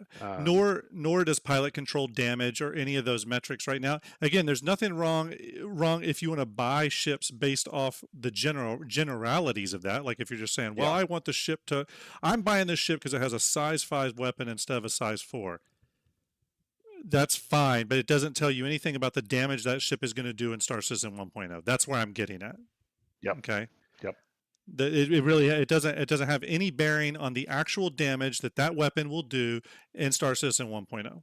Everything before Star Citizen 1.0 to me does not matter. Literally does not matter. We might as well be playing Pac-Man right now. It has no bearing on what Star System 1.0 will be. It just is 0, none. If it was my game, the current live environment, we would all have 50 million UEC always granted to us so that we could buy every ship and test every gameplay loop. Yeah. The fact that we're all pretending this is some sort of real product right now is insane to me. It's fine that CIG wants to put it out like that, but I'm not going to Glad sugarcoat somebody it. is fine. I can't agree with that Yeah. any more than I already do. Yeah. It's not a game right now, people. Anybody that says this game doesn't work, I always go, you're saying it wrong. This alpha. Yeah, it's not. Yeah, exactly. It's not a game. It's an alpha. We are not playing a game. Yeah, and we everything. Are testing an alpha. And everything. Yeah, Citizen, we hear you. I mean, what you're saying is 10 is always greater than 5, and 20 is greater than 20. 20 is greater than 10. We definitely get that. Yeah. I think you're not understanding what we're saying, but that's okay. We're going to move on. Ultimately, though, what they're saying here, with Maelstrom coming on board and the time to disable thing, is that how our ships get damaged in the future, how they're disabled, and how we upkeep them and care for them is going to change drastically. It was nice to hear them kind of reconfirm that the current soft death mechanic we have is actually kind of fake. It has always felt that way. So that was nice to hear. Let's continue on. Of course, that's the ultimate penalty, loss of your ship. Until that point, we've got features like resource networking, which is the beginning of this time to disable, this extending the length and life of your ship to make it so that not only does it not explode right away, but the players, the members aboard the ship, have more opportunities to repair the ship. What is that experience supposed to be like on a single player ship? How do we keep that alive longer to the larger ones? It's a two-way thing. Obviously, time to kill, time to disable is generally thought about as the aggressor's point of view, but it also matters to the victim of this combat encounter. We can't have it be so quick that you have no chance to do anything about that. So with physical damage and resource network, it moves it away from being a just sort of race to zero on the health. Items will start malfunctioning, forcing that person to make a decision of, am I going to flee? Am I going to deal with this now and take the risk? And then on the flip side, that gives you, as the aggressor, the chance to go, what do I want to do with this disabled ship now? Obviously, single seaters have less room for options in this scenario. Yep. I like the statement that he just made where he's talking about, we don't want it to be a race to zero. We want it to be a decision. Do they want to flee, or do they want to stay and fight and try to win this?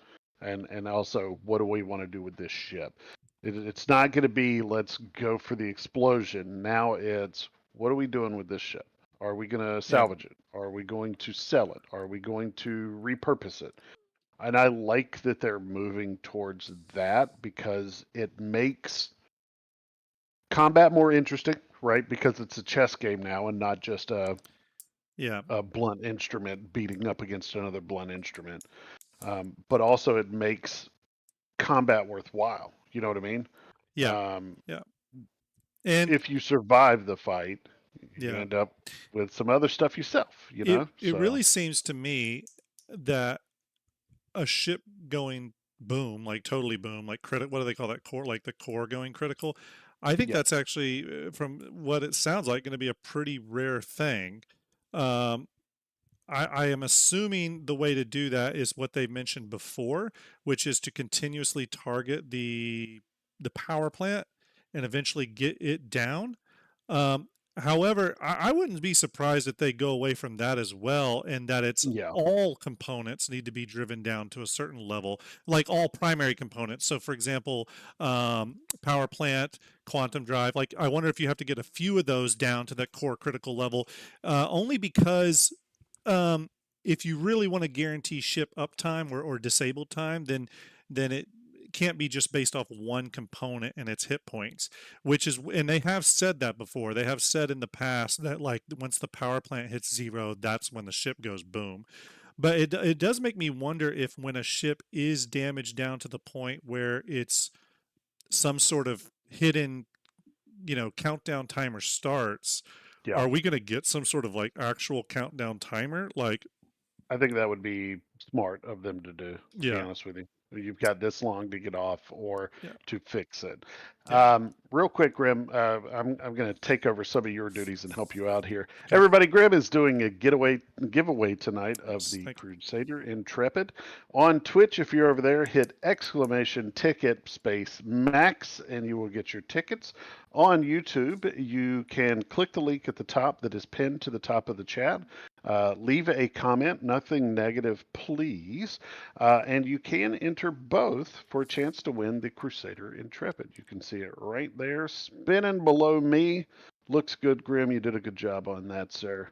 Thank you. It was a test. I'd never done that before. You know what that is? That's actually a ProRes 444 with alpha. I did not know OBS supported that. Pretty cool. Indeed. Pretty cool.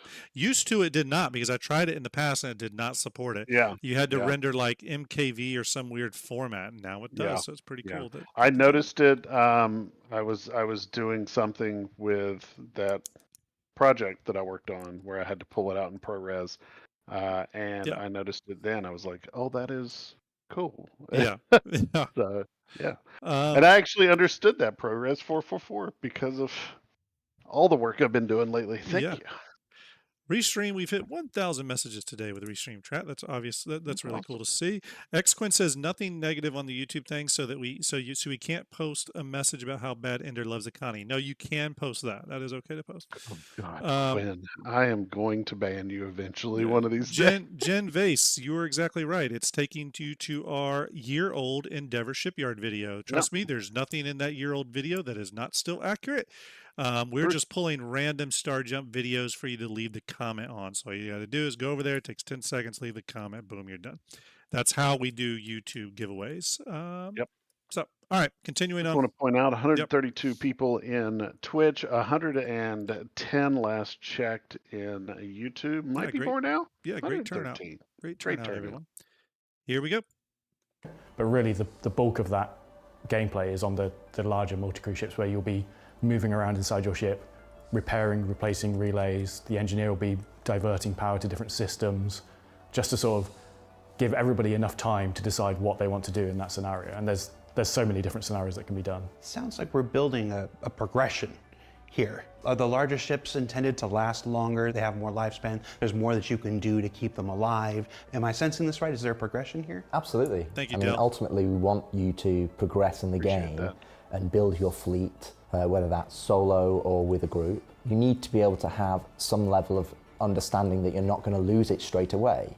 And the other aspect that I think is really important to see about in terms of when you say progression, it's not just progression for the TTK or TTD for across the entire spectrum of the game, or the progression for the player, the victim or the defender, or versus the attacker. When your ship is disabled, there's no way to bring that back. When we have the proper version where your ship components are gone and utilizing the physicalized damage, you can bring that ship back. And that's the huge difference. And that opens up this entire gameplay loop where you have towing and repair, and maybe somebody can repair it for you. And that's what, they've opened a nearby shop. So they're a repair shop and they give you good chances to repair versus cheaper prices than taking it to an LZ or a space station. So I think that's really cool too. I mean, we kind of knew about this, but I really am excited to see a future where, and again, I think we're going to need a more advanced beacon system for this, but it's going to be really cool in the future where when your ship is damaged, you don't always have to go back to an LZ.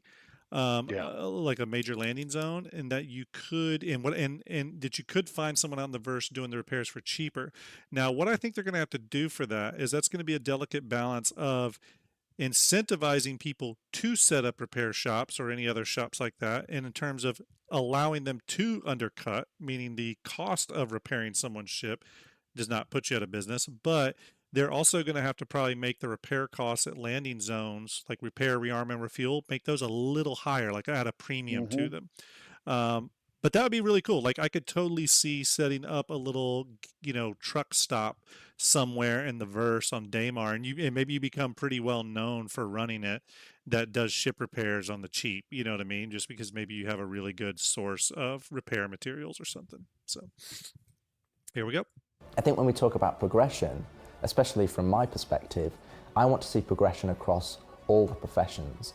And hopefully people start to see, and it's the reason why we wanted to talk about 1.0, people start to see how all these things connect together.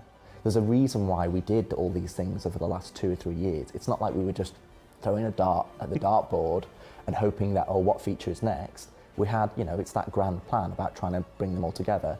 But ultimately, we want to be in a position where we can start to focus and connect all of the gameplay systems. And I think this is a key part of that. Yeah, no, that's really... Let's stop there again. And I'm just going to say this. I don't know how the rest of you in chat think about this. Ender, I'd love to know your opinion too. But I am personally, and this isn't a knock on Todd Pappy at all. I think he was up against it with the focus on Squadron 42. But I am very excited about Rich being the game director now on Star Citizen, and hopefully going to be the one to take this game to the 1.0 place it needs to eventually get to. I like his vision. There's parts of it I don't like. Okay, he just said the thing about analyzing your how many ships you have for. Well, there's certain things I don't like, but overall I do like his vision. So Ender, what's your thoughts on it? Have you? I mean, obviously you saw the Star Citizen 1.0 stuff at SitCon. What's your opinion on Rich's take on this game? I feel like he gets the vision that a lot of people had more than what we originally, were getting. Yep. I think he really put that out there, and he made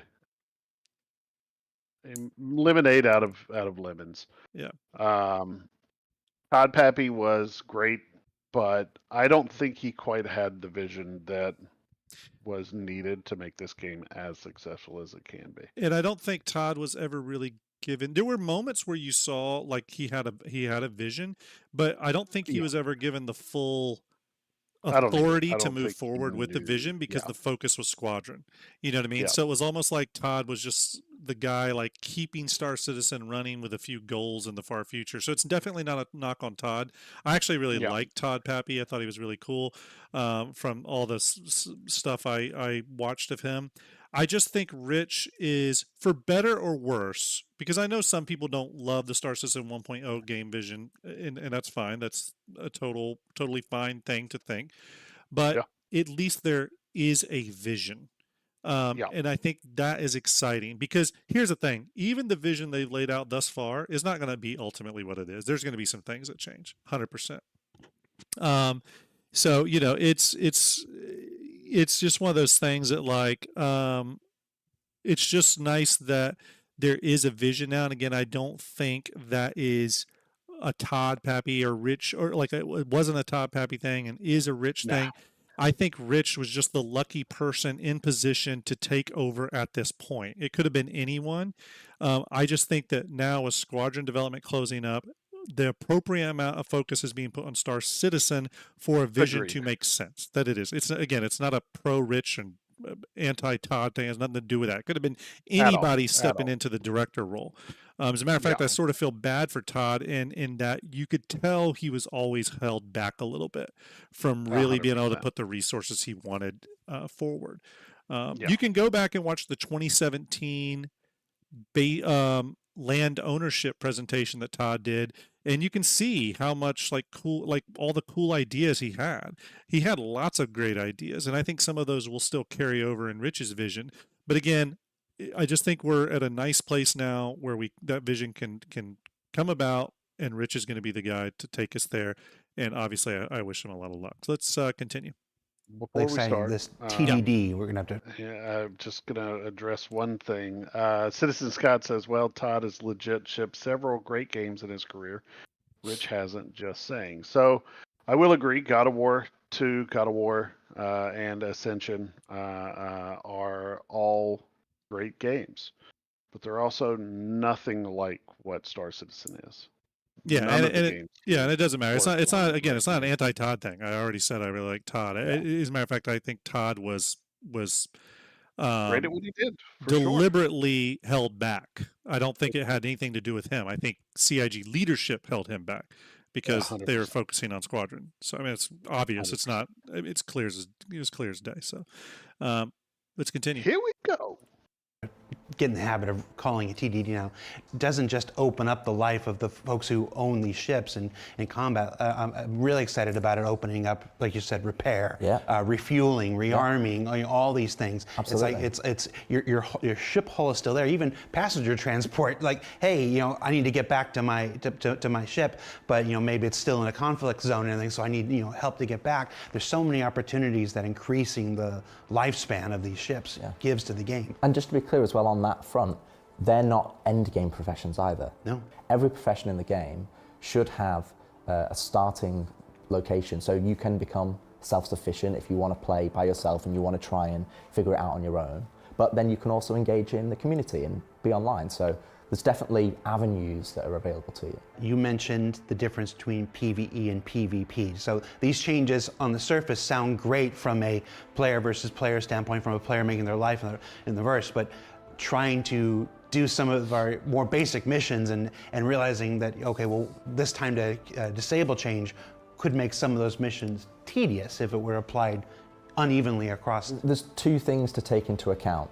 One is the fact that if we look at the balance across the entire game right now, and I'm going to say end game, the current end game, because the current end game really kind of finishes with medium ships. We don't really have the large ship gameplay that we want to add. But the current end game is probably too easy, and the current starter position in terms of the balance of these missions is too hard. Give us some for the PvEers. And the second thing was for PvP and PvE. So you kind of have this opposite end of the spectrum. You have this end of the spectrum, which is PvE side, where we want you to be the hero. And in that scenario, while we want to have challenging missions where you're going up against a high target bounty who's in a single ship and his ship is really well repaired, but we also want you to be able to go up against 4, 5, 6 ships as an encounter. Where we're going to start balancing that aspect is that those ships will probably be owned by bandits or pirates, and they'll be less well repaired, so they will be easier to kill or easier to disable. Right. So if you talk about the PvE side, I think more ships. So let's just pause it there for a minute. So that's one of those things where, like, yes, we're going to deal with time to disable. We'll be able to repair ships and do the upkeep and all that stuff. But what they're saying there, obviously, is in a lot of these PvE scenarios where we're going up against enemy pirates or Vandul or whatever, we'll be able to destroy their ships and make them go boom. Yep. And it's one of those things where systemically, if you were to keep everything on the level, their ships would not do that. Their ships would go in a down state. They would try to repair them. But let's be honest, it's there is, and again, you're talking to two people. I need to make clear who you're talking to here when it comes to Grim and Ender. We played for many, many, many years hardcore Arma 3 milsim. 50 gigs of mods, totally dialed in, for real, like super hardcore, okay, the most advanced medical system with the deepest options, everything dialed in, one shot, one kill type stuff. And I'm going to tell you right now, while that is great, and it is a lot of fun to have everything play by the same rules, it is really, really difficult to onboard new players into that environment. We had those issues in Arma. Very large barrier for entry. Very large barrier for entry. It's a great way to put it. And for this to be a true MMO, it's going to need player support, and player support means getting in a lot more players. And to do that, there needs to be some level of gamification. Okay? 100%. It's a delicate balance. Part of the reason I like Star Citizen is some of that systemic stuff. But there's got to be some level of gamification going on here, or this thing is never going to get finished and no one's ever going to play it. Okay. It doesn't matter how much fun you can find in it. It's too hard to onboard people into it. We had this exact plot problem in Arma 3. Again, you're talking to people. Me and Ender were very into it, so much so that we interviewed the president of the company, all the developers. We were the biggest content creators in the Arma 3 community for sure. Yes, we were. And I'm going to tell you right now, it is hard to onboard people into games that are too technical. And I'm saying that as someone who loves those type of games. Okay. So being able to bring some gaminess into some of the PvP stuff, I think is pretty cool. I'm glad they're going that direction. I was actually always wondering how they were going to handle that, especially with ship repairing and NPCs and stuff like that. But it's good to get the confirmation. Again, I've talked to 1,000 people. Obviously, I've talked to content creators. I've talked to regular players of the game, and I'm going to tell you right now, no one knew what the true vision of Star Citizen was. And if you said you knew what the true vision was, that's something you made up in your head. Because I've talked to hundreds of people, 1000%. and no one had a good idea of actually what Star Citizen was supposed to be. Okay, and yes, there's people that have been playing since the original Kickstarter. No one had a good idea. So again, it's nice to start getting more and more of these details. CitizenCon this year is the first time an idea has actually been put out where we know what the direction of the game is going to be. Yeah. It's the first time. Yeah, we've got bits and pieces of it before. Yes, we've heard about Death of a Spaceman, or we've heard about Reputation stuff, but we haven't heard it in terms of connecting the web. And we got a bit of that at CitizenCon, and hopefully they're just going to keep opening up that book, and we'll get to read more and more and find out more and more about it. All right, let's keep going. Ships will end up going critical and blowing up, so that you're not left with just these 5 ships. And it's also part of the economy balance that we don't want you to just constantly be collecting ships, but ultimately we'll have that. We will balance it. Those big heroic experiences where you feel like a badass killing. You don't want to be fighting the same 5 things for an hour. Right. Exactly. Disabling them all one by one. You want them all to go. And then on the PvP side, we want to make sure that, well, even if you're in a starter ship and you're in a starter ship and we go and fight each other, or I'm in a medium ship and you're in a medium ship, we don't want to be in a position where 5 seconds it's gone. But ultimately, I think you're going to get greater enjoyment if you had to work for it and you had to have some level of challenge. And that's where we want to be in a position where we can look at PvE and PvP, thank you for that subscription. And we can balance them in a way Salute that to you, gives giving you us the double. the best experience for both of those players. And I think this comes back to what I said at CitizenCon. We genuinely want to strive that everybody who wants to play Star Citizen, that there is a role in the verse for those players, and that they have something that they want to work towards and achieve. And ultimately, if they're going to spend their free time, we have a duty to make sure that we are providing fun for those players. All right, so thank you guys so much. Yeah, well, right there, you have to provide fun, because for one, I think I saw Eve mention, this game ain't Eve. I'm sorry. Played Eve for a long time. This is not Eve. It's not even remotely the same thing as Eve. In Eve, you didn't have to clumsily fiddle around to lay your cup down on a countertop. Okay, it's just 2 very different experiences. I very much sync this game up more with games like Arma 3. Where there is a almost hyper level of physicality in the world around you. Those of you that have played Arma 3 will know exactly what I'm talking about, especially if you're playing like a highly modded Arma 3 environment.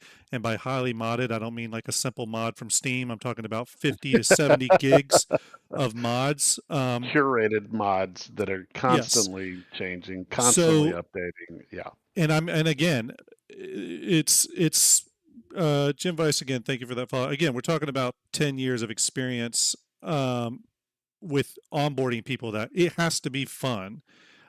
Eve is a much simpler game, in my opinion. Yes, it's like spreadsheet gameplay, and it gets very detailed in its economy and stuff, and that's great, but that's where its focus is.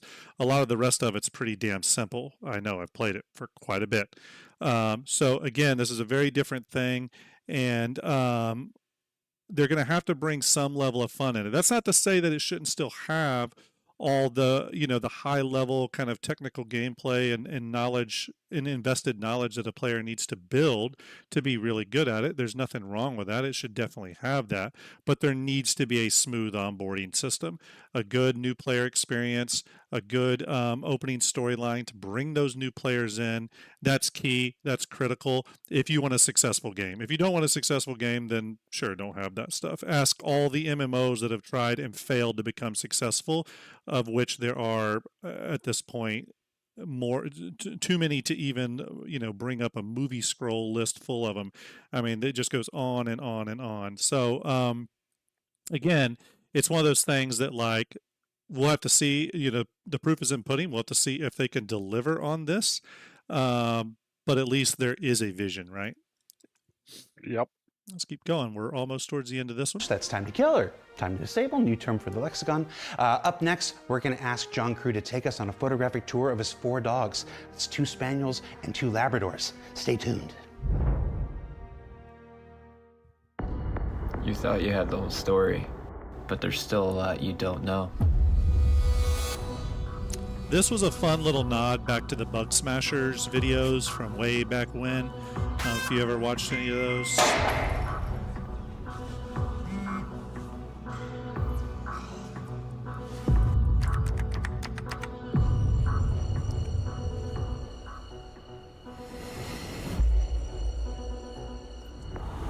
Perfect.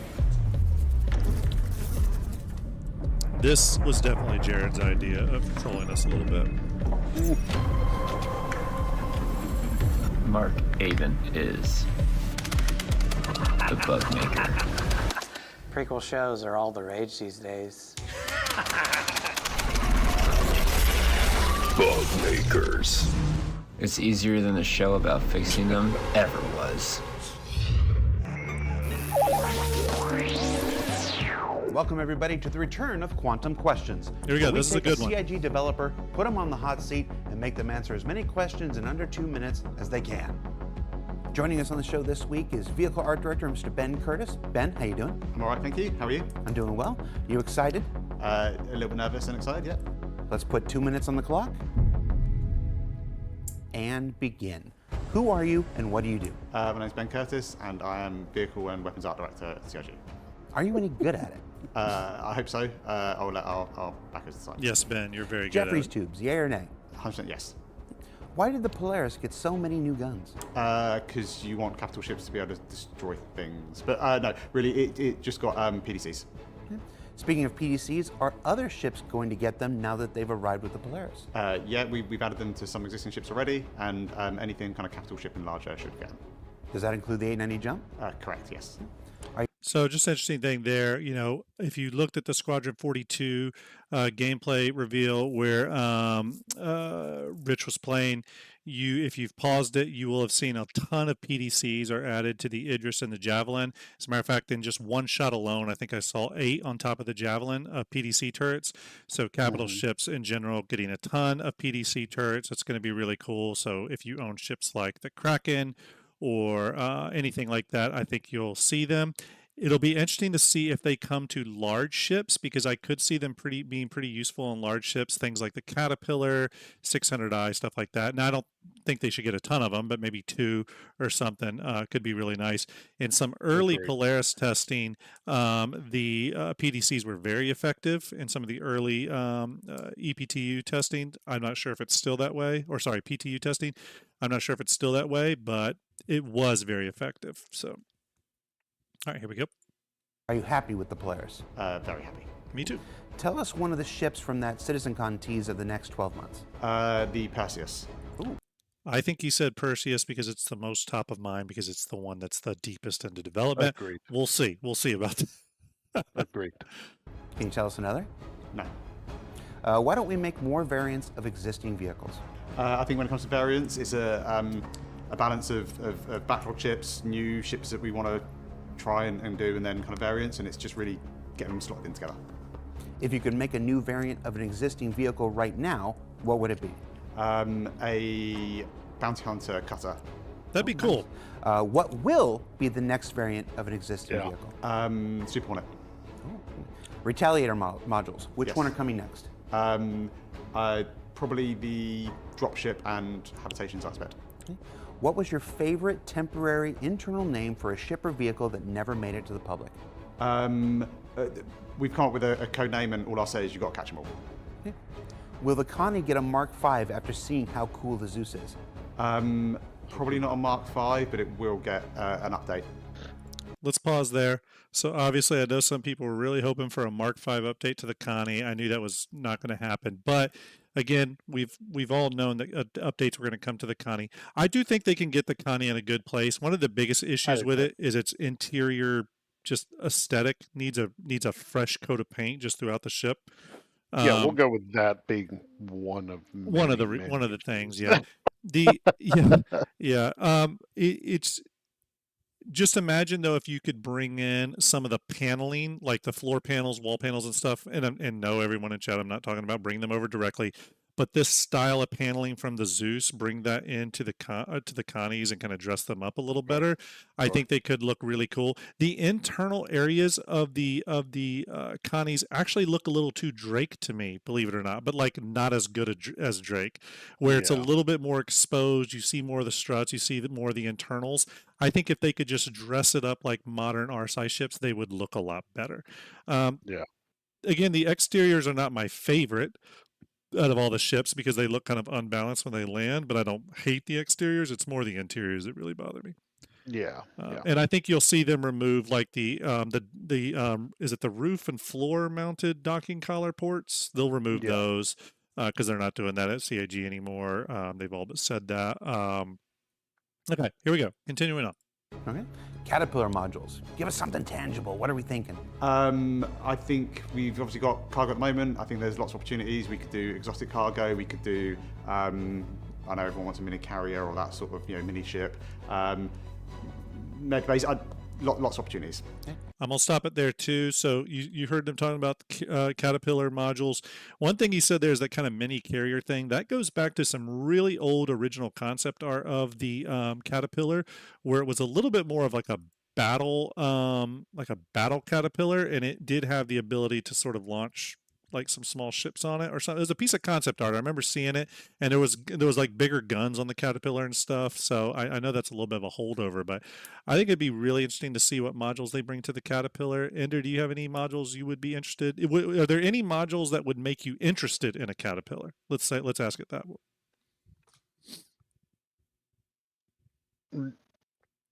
No, I don't think there are, to be honest with you. It's just not a ship for me. Maybe.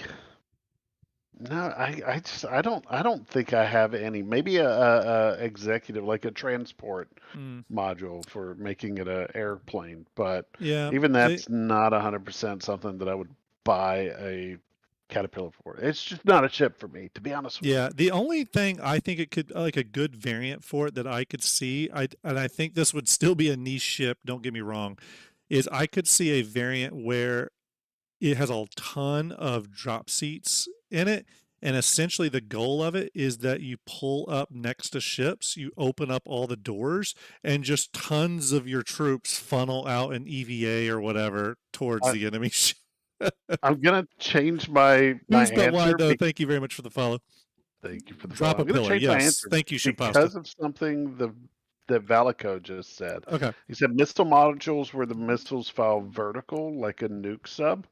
Where they fire upwards. Yeah. But instead of upwards, make it so that they fire downwards. Yeah. So you can just sit there and bombard an area with missiles. Yeah, that's something. That's something. I would I'd still probably not buy it because bombing isn't really for me, but it would add some pretty badass points for me. I will say though, one of the things I constantly think about with ships though is I try to factor them into our new base building focused Star Citizen.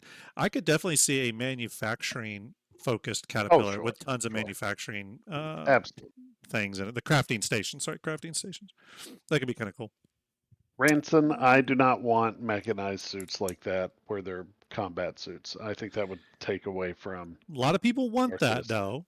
I know they do. He's not alone in that. There's a lot of people want that. We'll have to see what they do with exosuits. We don't totally know where they're going with that. Yeah. Let's continue. Carrick blast shields? Yes, in 4.0. Tried them out today. They're pretty cool. Yep. Carrick cargo doors? In 4.0. Oh, I'm gonna try to squeeze one more in. I'm going to back up. Only one thing to disappoint everyone is that while they did put the cargo doors opening, the actual pods do not drop down. So just so you all know, up above this piece here in the Carrick's hull, there's another door to the pod. That part of the door does not open, only the lower part of the door, because it needs to lower for the top part of the door open.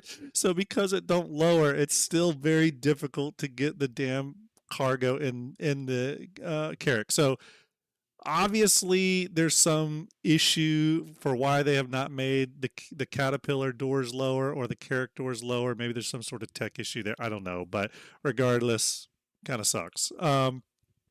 Tilted Turtle says, Grim, random question. The landing pad asset in the Fleet Viewer, which size pad is that image originally from? I can't remember, Quinn. Turtle. I can't remember. That's a good question. I forget. We may have just did I can't remember. I'm sorry. And I think the landing pad size has changed anyway after we did that one. So I can't remember. Sorry about that. Starlet says, every time someone says cargo, I hear Wicked Wookie saying Kaga. Yeah. Kaga. Kaga. Okay, I'm just going to keep saying that. Kaga. Yeah, I'm going to keep saying that. Right, let's go one more in. What is the next manufacturer to get a focus after everyone frees up from the Polaris? We're still on RSI, but we're also pushing on to larger MISC ships and Drake ships. Okay, there you go, everyone. As RSI is continued to be worked on with the Perseus and the Perseus and the Apollo, because we know those two RSI ships are currently in production. And it wouldn't shock me if they squeeze in some Connie updates. We'll see. But we know those two ships are rolling along. There's going to be a focus on larger MISC ships and Drake ships. Okay.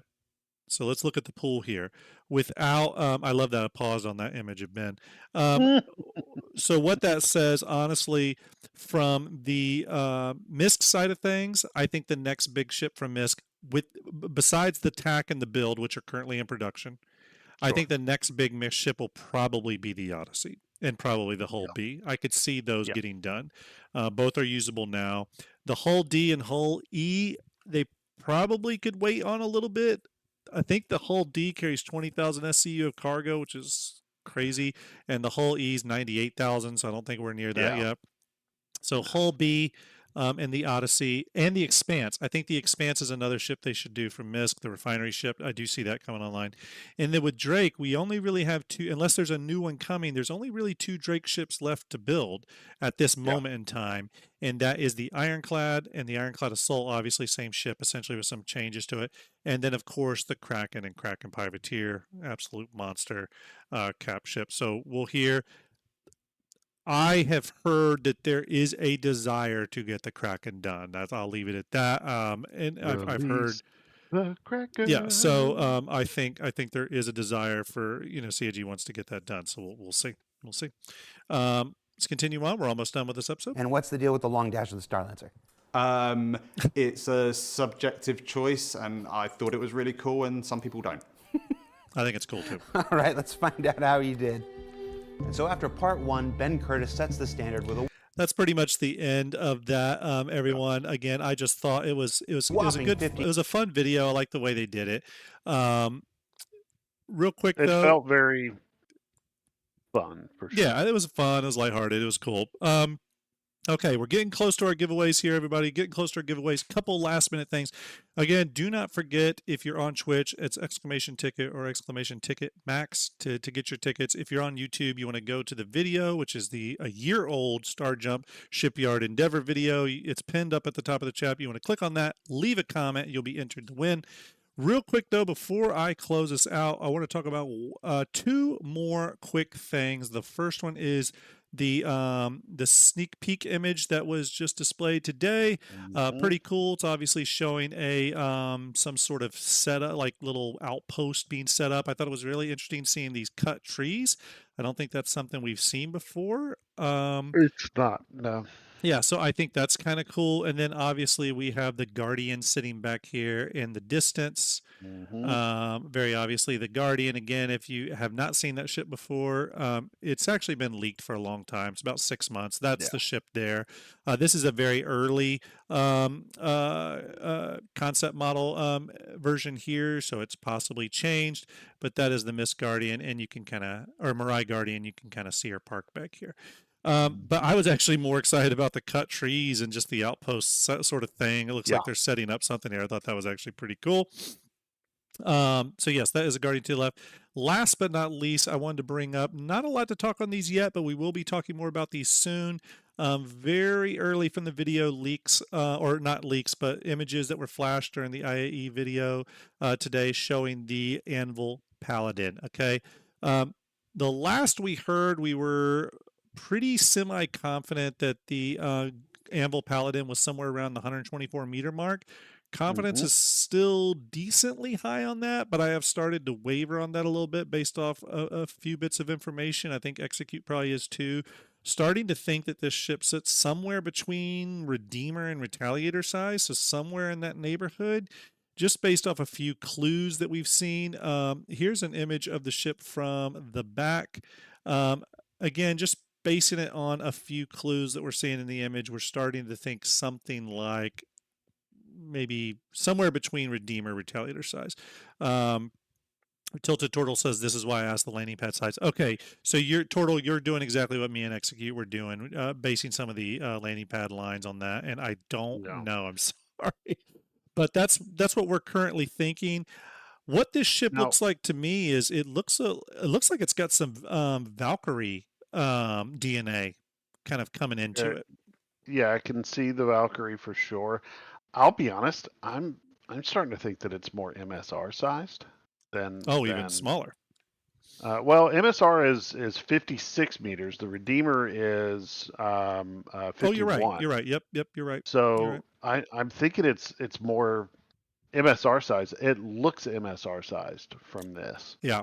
But maybe with up guns, I don't know. I could be wrong on this, but it seems MSR size to me from this. Yeah, you could be right. You could be right. Pappy, Yeah, thank you for that Prime subscription. Oh, thank you for Pappy. Appreciate that. Thank you very much. Giving you the double salute. Thank you, Migavelli. Yes, to me, it's got a little bit of that Valkyrie DNA. That excites me a little bit because I was always, I love the look of the Valkyrie, but I don't want to drop ship. I have no interest in drop ships, but I love the look of the Valkyrie. So if they could bring some of that DNA into another Anvil ship, that would make me happy. Just thinking about what they need to do for Anvil, though, they've already got several large Anvil ships that sit in that kind of 90 to 130 meter range. They got the Carrack, Liberator, Crucible. They really do need some ships in the lower large range, which is somewhere in kind of like Connie to Retaliator size. We do need some Anvil ships in that range. So this feels like that's the right thing for this ship to do, is kind of sit in that little sweet spot. Again, we've heard it's a turreted gunship. Now, one thing that's important to note is in this image, and this could mean nothing. Again, I'm not saying to read too much into this, but in here, you see two of them flying, and could that mean there's variance? Possibly. It may be nothing. It just may be a piece of concept imagery where it's showing two of them. That's totally possible. But it could also mean that it is like there's two variants. I originally heard about a month ago when I started hearing a little bit about the Anvil gunship. I heard, maybe it was a couple weeks ago, I can't remember how long ago it was, but I did hear originally that it was two variants. So it was two different ships, one of them military focused. I don't know if that was completely accurate information. I couldn't get it confirmed by a dev, and I also am about 60% on my confidence on that information, but it is possible. So that'd be interesting to see. But anyways, there you go. We'll talk more about that ship, obviously, as we get closer to Anvil Day. There'll be a lot more discussion. I think CIG will drop a few more hints about it as well. Yeah. What do you say? Is it time to do some giveaways? Wheels, it's pinned to the top of the YouTube chat. It's pinned to the top. Just look up top there, Wheels. It's the Starjump Endeavor Shipyard Endeavor video. I'm going to go ahead and get our giveaway stuff set up here to where everyone can watch it go down in all of its glory. Guys, this is your last opportunity. Go ahead and hit exclamation ticket max to make sure you get entered. You will get all your tickets. It will not let you know that you've entered, but if you hit it again, it'll tell you that you have too many tickets. That's because you are fully entered. Right. I'm going to give it about another ticket max. Yep, another 30 seconds here, everyone. I'm going to go ahead and reload the page here. 864 tickets currently purchased. 123 entrants. 124 entrants and 884 tickets purchased. Get in there now. This is for the Crusader Intrepid. Now, let me be very clear. You have to be online. You have to be in the chat right now if you get chosen to win this. The next thing is that If you win, you have to DM me on Twitch. I'll Okay. DM them if you want me to, Yep. Grim. I'll go ahead and DM them for you. That's fine. That's great. And perfect. Thank you. Make sure I'm getting the right person. Thank you, Ender. I appreciate it. So yes, you're going to want to course. DM, or Ender will DM you and reach out to you, and we'll need to get your name and your mailing address. Or sorry, we'll get your name and your or sorry, we'll get your I'm thinking the poster giveaway. Your email. We'll get your email. Yes, we get your email that you want us to send to RSI. gift the Intrepid to, and I'll go ahead and tell you now. I will send those out tonight. Okay, those will go out tonight. Okay. So we're going to close it in 10 seconds, everyone. Closing it from 10 seconds. And then after this, we'll do the YouTube one, okay? So in 10, 9, 8, 7, 6, 5, 4, 3, 7, and 1. Okay, we are closing the giveaway. Good luck, everyone. Good luck. Giveaway is closed. Here we go, Ender. We are drawing a winner. Good luck, everyone. This is for a Crusader Intrepid. Doing our first giveaway for tonight. The winner is... The Cabs are here 1. Cabs here. Cabs are you in chat? Cabs here. Cabs here. We're gonna give them a few seconds here to get in contact. There he is. There he is. Congratulations, or she. I don't know. Cabs. I'm sending.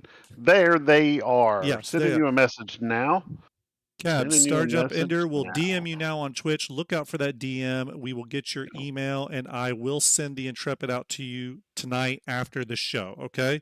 So we'll do that after the show. Congratulations on that. Very cool. Congratulations. Giving away our first ship of IAE. We got more ships coming again. Don't forget, everyone. In terms of giveaways, this IAE, we've got the 2 Crusader Intrepids we're giving away tonight. We got Starjump posters. We got 2 Argo Atlas suits. We have the Avenger Sitcon starter pack with the Ironweave paint. We're going to be doing that one, of course. And then our big one for this year, the Star Lancer Max with Sapphire paint. Okay. So going back. Okay. Congrats. Now we're going to bring up our very favorite YouTube comment picker. Okay, if you're on YouTube and you have got your comment in, that's all you need to do. I'm going to be setting the after date. So it has to be anything that was done today. And then what time did we start streaming? It was 9 o'clock. 9 so we're going to p.m. go all the way to 9 p.m. Eastern. Let's go all the way back here. Oh, did I go past it? Yes, I did. And there it is. Okay. Perfect, 9 p.m. Okay, there it is. And we're going to pick a random comment now. So remember, if you win on YouTube, you need to reach out to me via Discord, and then I will verify you, okay? And that verification is for real, okay? So you need to reach out to me through Discord. I'm not hard to find, Starjump_Grim. Here we go. We're going to pick that now. And 5, 4, 3, 2, 1. Stand by as the shark hunts for its next victim. Thank you for that follow. Crazy Santa on his way to deliver presents to the youth not too long from now. There we go. The YouTube comment picker is searching for a victim. There must have been a lot of comments that were left. It's taking a minute. Guarantee that. There it is. Cindy Senderson. Cindy, what's up, dude? Someone who's always hanging out with us in chat. Cindy, are you there? I hope so. I'm glad you won. Hopefully Cindy is there. I'm sure Cindy is there. Cabs, I need you to turn off the whisper block and allow me to whisper you, or whisper me, please. Yes. Cabs here. Please whisper me. I cannot whisper you. You've turned on block whispers from strangers. There's Cindy. Cindy, get a hold of me on Discord, please. Cindy, reach out to me on Discord, and we will set you up. I'll gift you that Crusader Intrepid tonight. Okay, you'll be flying it around. You'll be the envy of all your friends. Some of them will say you're flying the best ship in the verse. Others will say you're flying the ugliest ship in the verse, but you will know the truth. You're flying the best ship in the verse, gifted to you by Starjump. So congrats on that. Hope everyone really enjoyed the show. Ender, who are we rating tonight? That's an option. We have a few. Okay. Let's see. It looks like Zero is currently streaming. But he's been going for 3 hours. I don't know how long he's going. You know what though? Zero did hit me with a thing. I'd love to repay that. Let's send it to Zero. Let's do it. Everyone, please give Zero some Starjump love. I would really appreciate that. Just turned it off. Sorry about that. Good. Whispering you now. It might give me a minute. Let me get Whisper to. Oh, there it is. All right. Okay, I've got my Whisper to them. We can now officially go to /raid 0. Thank you, everyone, for hanging out with us tonight. It was absolutely amazing. Such a great turnout, such great support. Everyone, do not forget to follow our Twitter. Do not forget to go to Ender's channel and follow him. Do not forget to go to our YouTube. All that good stuff, please. Thank you. Ender, let's kick it when you're ready. Hey, by the way, do something kind for a random stranger. Night execute. It's been a day. And everyone else, have fun. Cab's here. I just messaged you. Need you to message me back. Y'all have fun. Later.